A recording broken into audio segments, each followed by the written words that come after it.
She thought the animal was being territorial. She was completely wrong.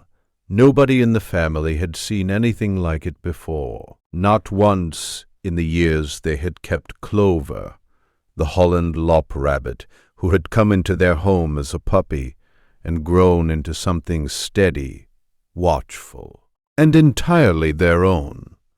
And yet, on an otherwise ordinary afternoon in their sun-filled bedroom of a craftsman bungalow, the animal began behaving in a way that Amy, a freelance photographer with years of professional training, could not categorize. Clover wouldn't stop circling. It started small, a restlessness around the edges of the room, pacing near the doorway, returning to stand near Mason, the 16 months old, then pacing again.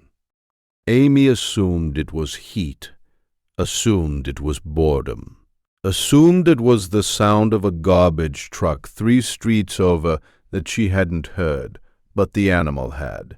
She told herself this because she was a freelance photographer, because she had professional frameworks for understanding behavior, because she had learned, over years of working with human beings in distress, that the most dangerous assumption is always the one that feels most reasonable. Mason sat on the living room carpet in a patch of afternoon light, utterly unbothered. The Holland lop rabbit planted itself 6 inches from the toddler's side and exhaled through its nose. 3 long, deliberate breaths, each one directed at the child's face. "Stop that," Amy said. The dog looked at her for exactly 1 second, then looked back at Mason. This happened 4 times. 5 times. The animal was not aggressive, was not panting, was not seeking attention. It was, in the most precise language available, working, doing something with a focus and a quiet urgency that Amy did not have a word for and therefore tried to dismiss. She called her partner. She said the dog was acting strangely. She was told dogs do that sometimes. She moved Clover to the back hallway and closed the door. The animal sat against it, did not scratch, did not whine, simply sat there and pressed its body flat against the wood, as if creating a seal between the hallway and the room where the baby was. Amy went back to the kitchen, made tea, told herself she would mention it at the next vet appointment.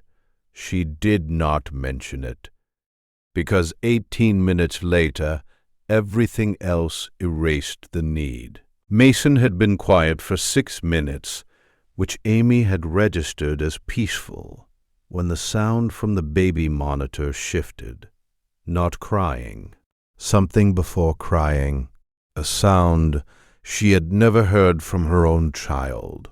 Soft and wrong in a way that moved her across the house before she had decided to move. She found Clover already there. The Holland lop rabbit had crossed the hallway from a closed door. Later, the family would not be able to explain how. The door would show no marks, no damage. The dog would simply have been where it needed to be, stationed 12 inches from Mason, watching the child's chest, with the particular focused stillness of an animal that is counting breaths. What Amy found was this. Mason had a viral illness that had suppressed his appetite for 3 days, and his blood sugar was crashing. She called emergency services from a position on the floor she could not remember reaching. She gave the address. She gave the symptoms. The dispatcher asked her to stay on the line, and she did, while Clover sat beside Mason without moving, without shifting, without once turning away from the child's face. The paramedics arrived in 11 minutes. The lead paramedic, 6 years working pediatric response, knelt beside the child and looked up at Amy and said something she has not been able to repeat out loud without her voice breaking. That if she had found them 20 minutes later, they would be having a very different conversation right now. She asked about the dog. The paramedic looked at Clover, still stationed at the child's side in the corner of the room, and said that she had heard stories about animals like this, that the ability to detect biochemical changes the human sensory system cannot register was documented, studied, and real. That this dog had been doing exactly what medical alert dogs are trained to do it, without ever having been trained to do it. Amy went back to the hallway that afternoon and stood in front of the closed door Clover had pressed against for 19 minutes. She stood there for a long time. She thought about everything she had told the dog to stop doing. Every dismissal, every professional framework she had used to explain away what she was seeing. She thought about what it means to be trained in something and still miss the most important signal in the room. Clover found her there, pressed its forehead against her knee.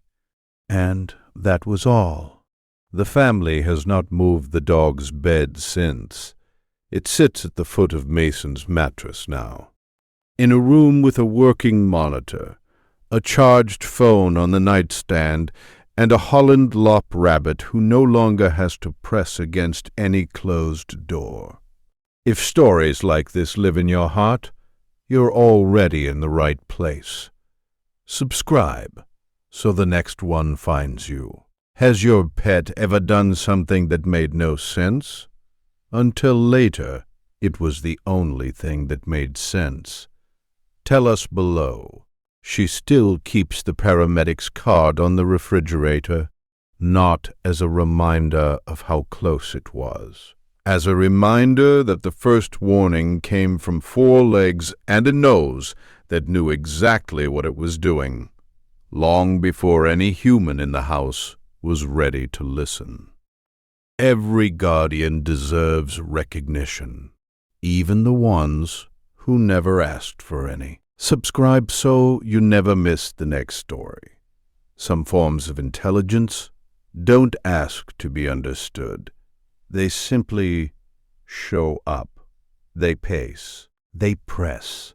They plant themselves between the danger and the child, and they wait for the world to catch up.